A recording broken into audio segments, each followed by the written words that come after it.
The sound comes first, carrying unevenly across the grass, low and fractured, not the sharp warning call most rangers recognize but something rawer, pulled from deep in the chest.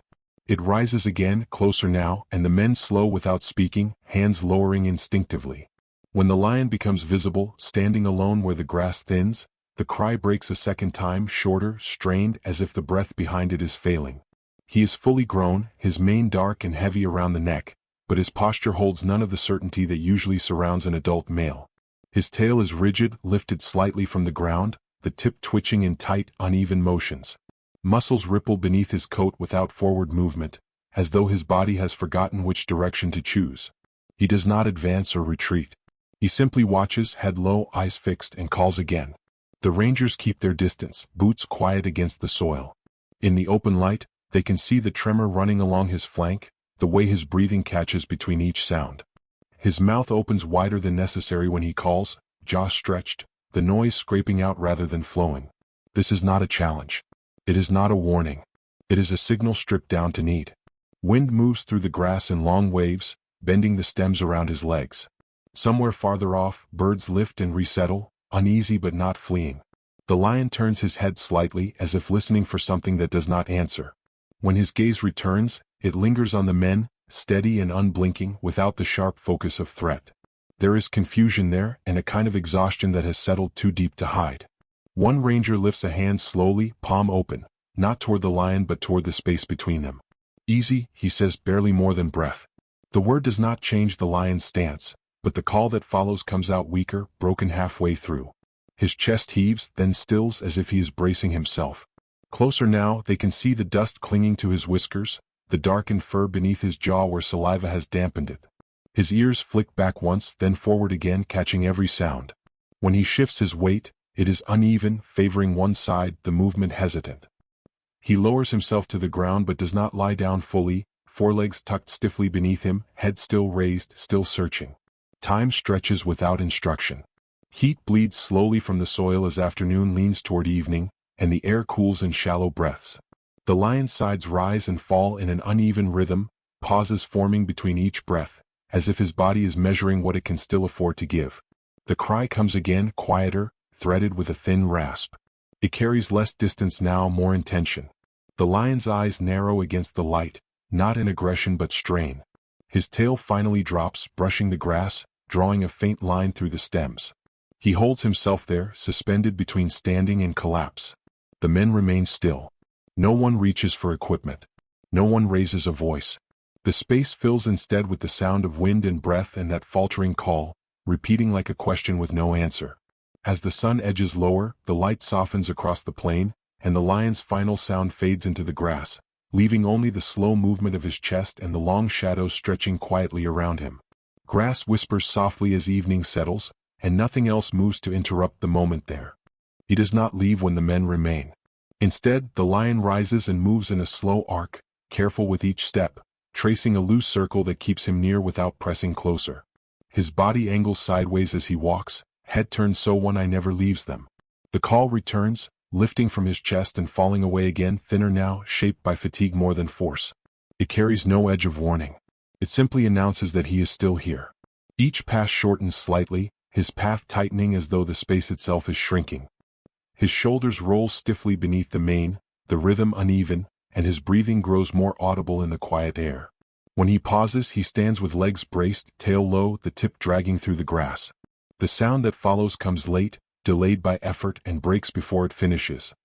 He lowers his head afterward, as if the act has cost him something he cannot easily replace. Minutes stretch. Nothing presses him forward.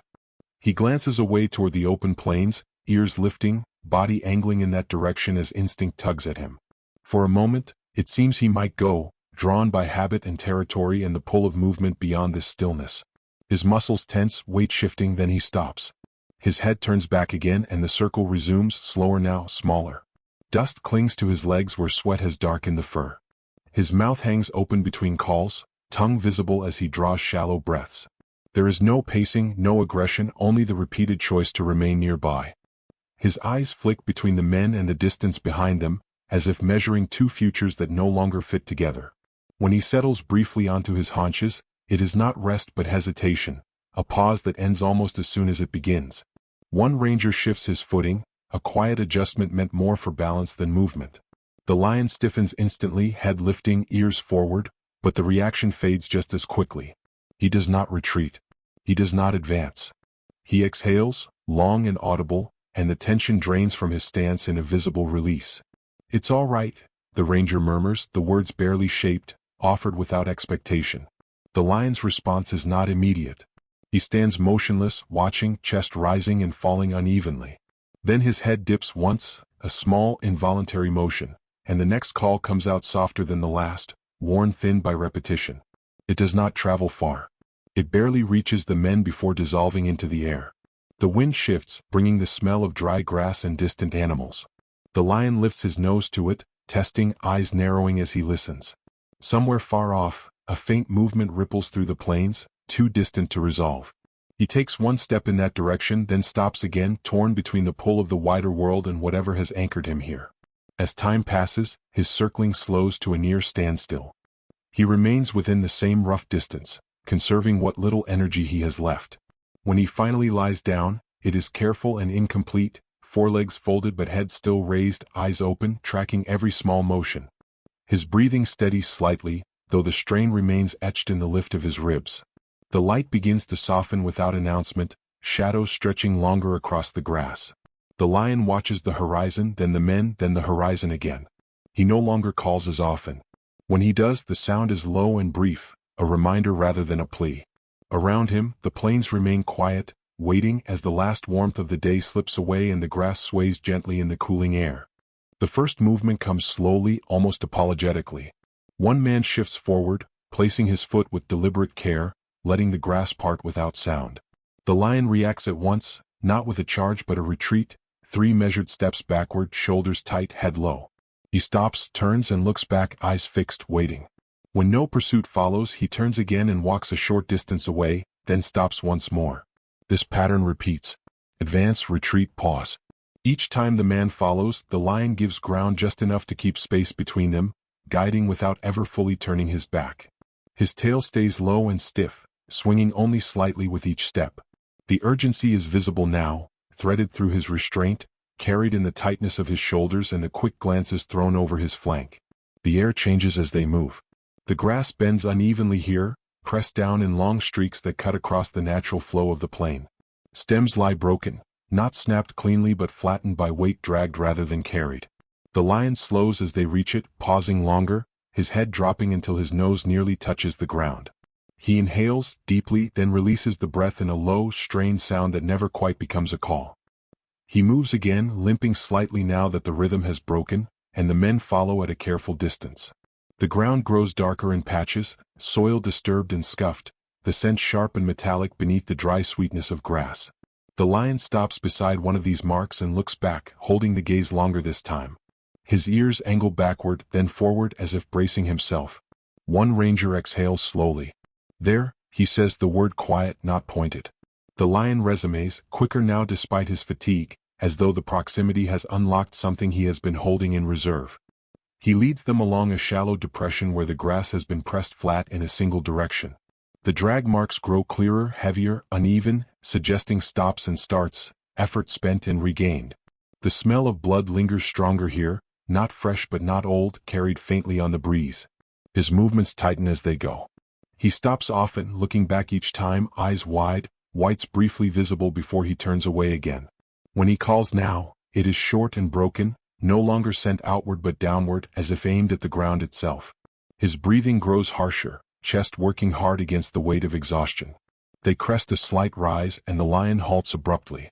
His body stiffens, head lifting then dropping again. He does not advance further. Instead, he steps aside, creating a narrow opening, and stands there trembling, tail flicking once before stilling. He looks back at the men, then toward the grass ahead, his entire posture drawn tight around the moment. The ground here is churned more deeply, grass torn up by struggle or urgency. There is more blood now, smeared rather than pooled, marked by the unmistakable signs of something heavy being moved with care and desperation. The lion lowers himself halfway, not sitting, not standing, as if unsure which posture will hold him.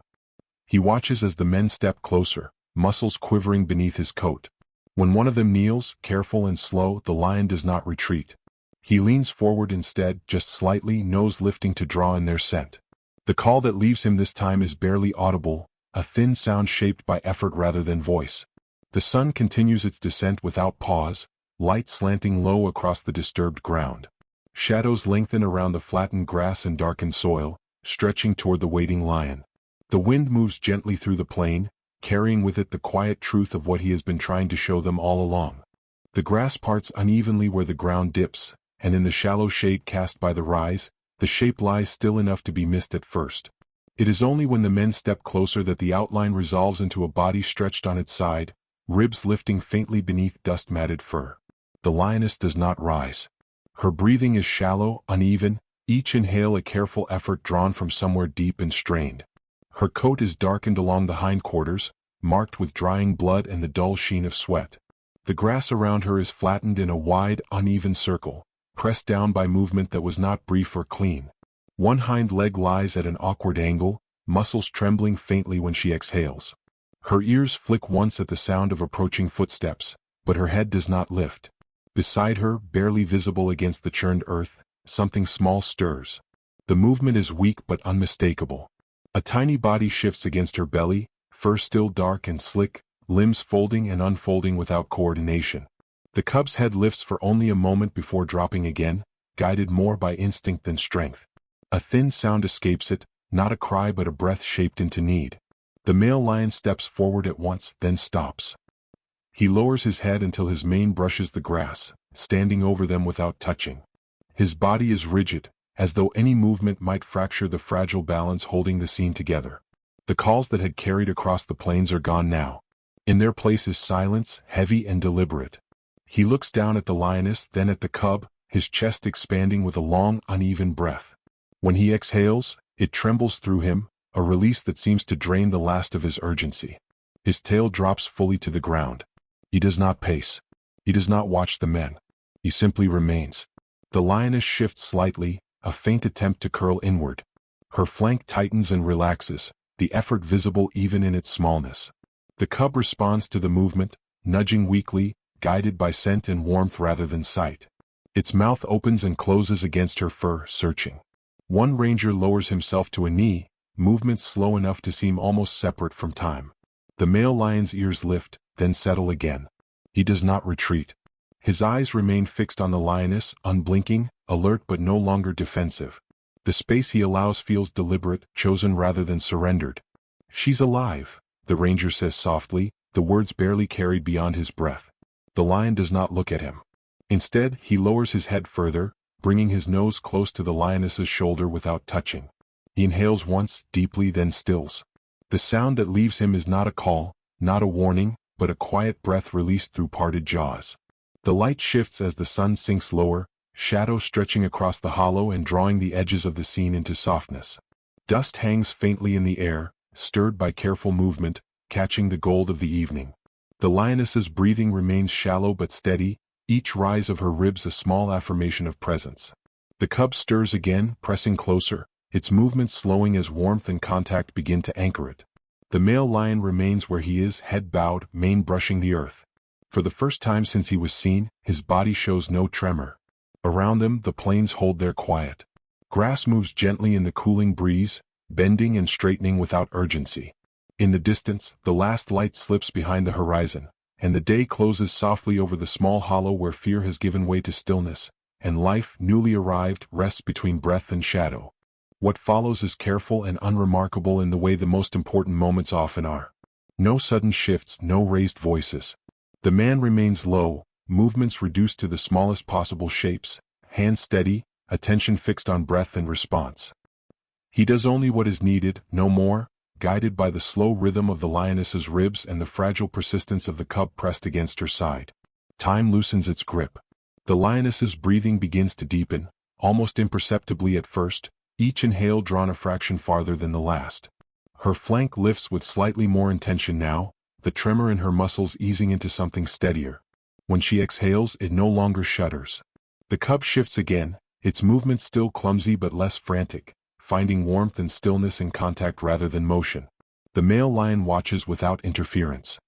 He stands close enough that his presence fills the hollow, a solid weight against the air.